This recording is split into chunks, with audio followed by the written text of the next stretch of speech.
सभी मीडिया के साथियों का आज की प्रेस कॉन्फ्रेंस में हार्दिक स्वागत है। आप लोगों को जैसा कि मालूम है कि माननीय मुख्यमंत्री दिल्ली अरविंद केजरीवाल जी और माननीय मुख्यमंत्री पंजाब भगवंत मान जी दोनों 2 दिन के प्रवास पर हिसार आ रहे हैं।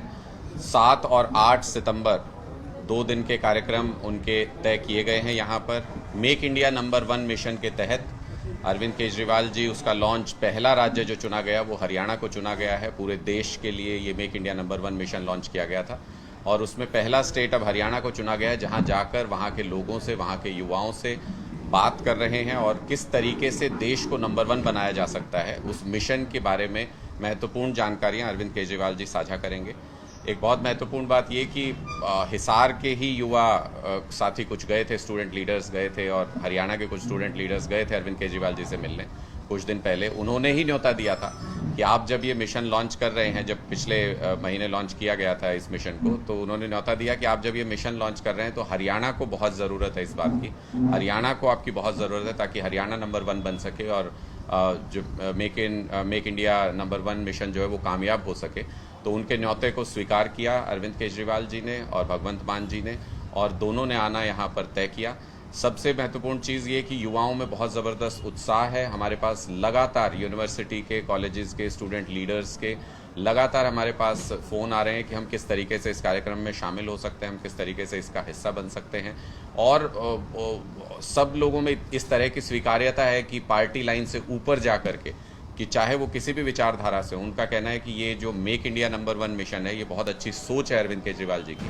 वो सारे लोग जुड़ना चाहते हैं और वो सारे लोग इस मिशन का कैसे हिस्सा बन सकते हैं, कैसे देश के लिए अच्छा काम कर सकते हैं, वो सारी बातों पर चर्चा करना चाहते हैं। एक और महत्वपूर्ण बात ये कि 8 तारीख को हम आदमपुर में तिरंगा यात्रा और जनसभा अरविंद केजरीवाल जी और भगवंत मान जी करने जा रहे हैं।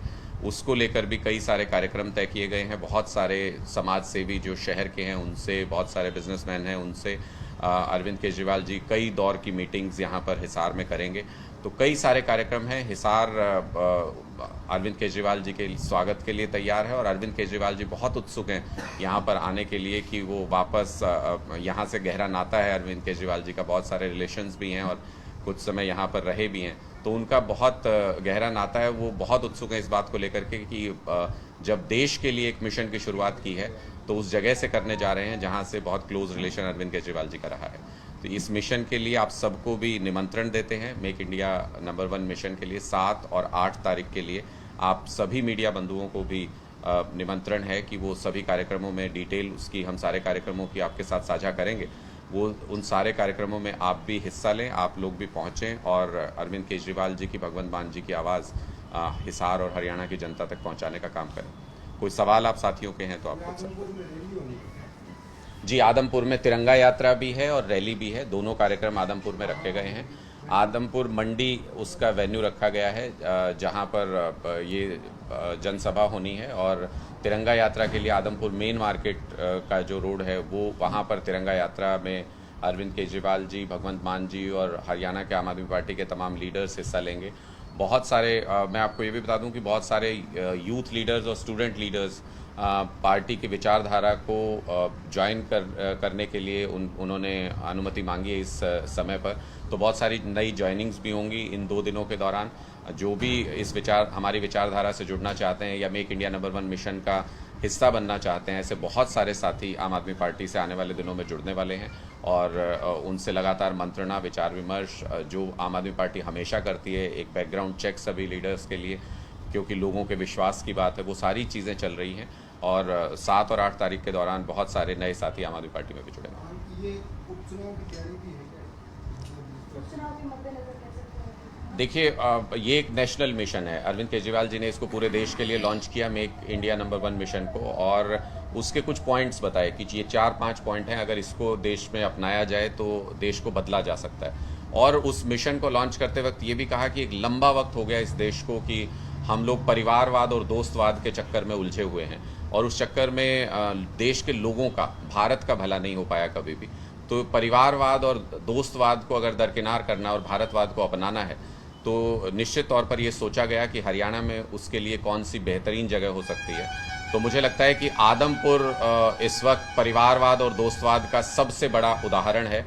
कुलदीप बिश्नोई जी उस परिवार से आते हैं जो 1968 के बाद से लगातार एक ही परिवार का विधायक आदमपुर में बनते रहे, और वो अब जब उन पे 200 करोड़ का आईटी का केस चल रहा है, वो जब उस मामले में उलझे हुए हैं, तो उन्होंने दोस्तवाद को अपनाया, क्योंकि उनको पता है कि अगर बीजेपी से दोस्ती कर लेंगे, दोस्त बन जाएंगे, तो वो अपने दोस्तों के लिए बहुत अच्छा काम करती है भारतीय जनता पार्टी, उनके सारे गुनाह माफ़ हो जाते हैं दोस्तों के, तो इसलिए उन्होंने दोस्तवाद को अपनाया। तो परिवारवाद और दोस्तवाद को अगर जड़ से उखाड़ करके भारतवाद का संदेश देना है, तो आदमपुर से अच्छी उसकी जगह नहीं हो सकती है। इसलिए आदमपुर को इस कार्यक्रम के लिए चुना गया और हिसार को इस कार्यक्रम के लिए चुना गया। आदमपुर का जिक्र आया है तो सोनाली सिंह फोगाट की मौत का भी जिक्र होगा। पीड़ित को छोड़कर के आम आदमी पार्टी का कोई भी नेता उनकी मौत में जस्टिस मांगने के लिए कहीं नजर नहीं आया, ना ही उसके संस्कार के वक्त कोई आपका बड़ा नेता पहुंचा। स्थानीय लोग के जरिए होटल से जाएंगे, उसके बाद भी किसी तरीके की वस्तु वहाँ या जस्टिस के लिए डिमांड दिखाई नहीं। देखिए, आम आदमी पार्टी ने मैं इसको राजनीतिक मुद्दा नहीं बनाना चाहता, क्योंकि एक व्यक्ति जब इस दुनिया से जाता है तो परिवार को बहुत आघात लगता है, और हम ऐसे विषयों पर राजनीति नहीं करते हैं। लेकिन आम आदमी पार्टी ने जब परिवार ने ये मांग की कि हमको कुछ शक इसमें नज़र आ रहा है और किसी तरीके की साजिश नज़र आ रही है, तो हम सबसे पहले आम आदमी पार्टी ने ये मांग की थी कि इस मुश्किल वक्त में अगर परिवार को इंसाफ भी न मिले तो वो बहुत गलत होगा, और हमने सबसे पहले ये कहा था कि इसकी न्यायिक जांच होनी चाहिए, सीबीआई को इसको सौंपा जाना चाहिए इस पूरे मामले को।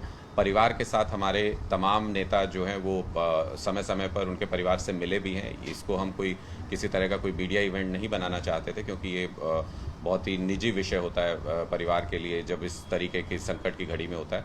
हमारे बहुत से लीडर्स उनके परिवार से मिले भी हैं, हम लगातार उनके परिवार के संपर्क में भी हैं। जिस तरीके के जिस भी सहयोग की ज़रूरत होगी, आम आदमी पार्टी हमेशा इंसाफ की इस लड़ाई में स्वर्गीय सोनाली फोगाट जी के परिवार के साथ खड़ी है, और हम हर तरीके से जो भी संभव मदद होगी, जिस प्लेटफॉर्म पर भी इस बात को उठाना होगा हम उठाएंगे। हम आज भी ये कहते हैं कि सीबीआई जांच की जानी चाहिए, क्योंकि साफ तौर पर ऐसे सर्कमस्टेंसेज हैं कि जिसमें शक किया जा सकता है कि ये कोई साजिश हो सकती है, और बड़ी साजिश हो सकती है, राजनीतिक साजिश भी हो सकती है, उससे भी इनकार नहीं किया जा सकता। तो कम से कम परिवार को, उनकी बेटी को तो ये संतोष होना चाहिए, उनके लगातार मांग करने के बाद भी सीबीआई ने अभी तक केस का चार्ज नहीं लिया है। वो किसी तरह की टाल मटोल की जा रही है कि अभी पुलिस जांच कर रही है, ठीक जांच चल रही है, हरियाणा के सीएम को सारी रिपोर्ट शेयर की जा रही है। ये सब बातों से परिवार का पेट नहीं भरेगा, ये सब बातों से परिवार संतुष्ट नहीं होगा, क्योंकि परिवार ने सिर्फ एक ही बात कही है कि अगर साजिश हुई है तो हम साजिशकर्ता तक पहुंचना चाहते हैं। हमें पता लगना चाहिए कि जिन प्यादों को गिरफ्तार किया जा रहा है और जिनको कहा जा रहा है कि इन्होंने इस घटना को अंजाम दिया है, उनके पीछे जो प्लानिंग करने वाला व्यक्ति है, जो साजिश करता है, वो कौन है, परिवार ये जानना चाहता है। तो मुझे लगता है कि सीबीआई जांच की मांग, न्यायिक जांच की मांग बहुत जायज़ है, और उसको सरकार को बहुत जल्दी तुरंत एक्सेप्ट कर लेना चाहिए था। हर संभव कोशिश होनी चाहिए थी।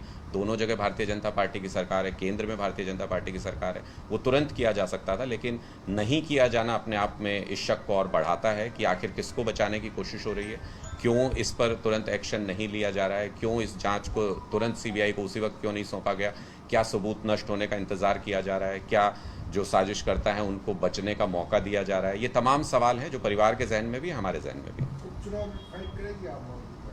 देखिए, ये हम पहले ही घोषणा कर चुके हैं कि आदमपुर उपचुनाव आम आदमी पार्टी कंटेस्ट करेगी, और पूरी ताकत के साथ कंटेस्ट करेगी, और बिल्कुल चेहरा समय आने पर आप सब लोगों के साथ साझा करेंगे, और मजबूत चेहरा होगा, आदमपुर का लोकल चेहरा होगा। और किसी पार्टी से आपका कोई पुराना कार्यकर्ता रहेगा? देखिए, कोई भी हो सकता है। हम इंपोर्ट करने का मतलब ये कि हमारे पास अगर कोई भी लीडर ये रिक्वेस्ट लेकर के आता है कि वो आम आदमी पार्टी की विचारधारा से जुड़ना चाहता है, तो आम आदमी पार्टी अच्छे लोगों का हमेशा स्वागत करती है, चाहे वो किसी भी विचारधारा से आए, कहीं से भी आए। हमारे मकसद सिर्फ ये होता है कि हम बैकग्राउंड चेक करके ये इंश्योर कर दें कि लोग जब झाड़ू के सिंबल पर ट्रस्ट करें, लोग जब अरविंद केजरीवाल जी के कैंडिडेट पर ट्रस्ट करें, तो उनके साथ धोखा ना हो किसी भी तरीके का। और आज तक हम अपने इस मकसद में कामयाब रहे हैं। हमारे किसी भी चुने हुए प्रतिनिधि ने कभी भी जनता के वोट के साथ धोखा नहीं किया, वो दूसरी पार्टियों की तरफ नहीं भागे जिस तरीके से कांग्रेस के या दूसरी पार्टियों के लोग भागते हैं। तो वो जस्टिस हो सके लोगों के वोट के साथ, ये प्रयत्न रहता है हमारा। दो चीज़ें इंश्योर कर सकते हैं, एक कि बहुत साफ सुथरी छवि वाला व्यक्ति होगा, और दूसरा कि आदमपुर के लोगों के बीच में से एक आम आदमी होगा जो ये चुनाव लड़ेगा, बड़ी बड़ी हस्तियों के खिलाफ लड़ेगा, और आदमपुर उपचुनाव में हम न सिर्फ परिवारवाद को बल्कि दोस्तवाद को भी हरा करके दिखाएंगे आप लोगों को। जिस बीजेपी को आम आदमी पार्टी कोसती है, तो क्या बीजेपी से भी कोई कैंडिडेट आपके पास आ सकता है चुनाव में? देखिए, हमारी भारतीय जनता पार्टी से कोई पारिवारिक लड़ाई मेरी नहीं है या मेरे किसी नेता की नहीं है या हमारे पार्टी की नहीं है कि हमारी किसी उनके नेता से, मोदी जी से हमारी बहुत दुश्मनी हो पारिवारिक, ऐसा नहीं है, या उनके अमित शाह जी से हमारी पारिवारिक दुश्मनी हो, ऐसा नहीं है। हमको उनकी नीतियां नहीं पसंद है, वो देश के खिलाफ है उनकी नीतियां। जिस तरीके से वो काम कर रहे हैं, जिन नीतियों पर चल रहे हैं, वो देश को बर्बाद करने वाली नीतियां हैं। तो किसी भी पार्टी से, मैंने आपको कहा स्पष्ट तौर पर कि स्वच्छ छवि वाला व्यक्ति, स्थानीय व्यक्ति होना चाहिए, लोगों के बीच से होना चाहिए, आम आदमी होना चाहिए, करप्ट नहीं होना चाहिए किसी भी तरीके से। तो वो बिल्कुल वो कहीं से भी हो सकता है। झाड़ू थाम लिया है, वो साफ सुथरा होगा, क्योंकि वहाँ जाते ही भी गंगा नहाने। आप जिस भी व्यक्ति ने झाड़ू थाम लिया है या जो भी हमारे सिंबल पर चुना गया है, मैं आप खुली चुनौती देता हूं आप सारे लोगों को भी और सारे पॉलिटिकल पार्टियों को भी। हमने पंजाब में भी ये किया।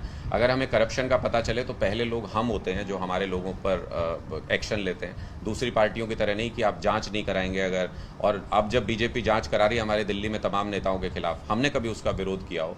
जब तमाम सीबीआई रेड होती हैं, आपने हर जगह पर देखा क्या निकलता है। आप सब तो खबरों में हैं बहुत समय से, तो क्या निकलता है? कोई भी रेड होती है तो पहली खबर ये आती है कि इतने करोड़ रुपए बरामद हुए, कैश बरामद हुआ, जवाहरात बरामद हुए, ये बरामद हुआ, वो बरामद हुआ, कागजात मिल गए हजारों करोड़ की प्रॉपर्टी के। हमारे किसी नेता पर किसी भी एजेंसी से कितनी मर्जी ताकत लगा ली भारतीय जनता पार्टी ने, 100 रुपए ब्लैक मनी भी आज तक बरामद नहीं कर पाए किसी भी नेता से। ये अपने आप में गारंटी है इस बात की, अरविंद केजरीवाल जी की गारंटी, आम आदमी पार्टी की गारंटी है कि जो भी व्यक्ति हम चुनेंगे, जिस भी व्यक्ति को आगे करेंगे जनता के हितों के लिए, वो बिल्कुल स्वच्छ छवि का होगा, साफ सुथरा होगा।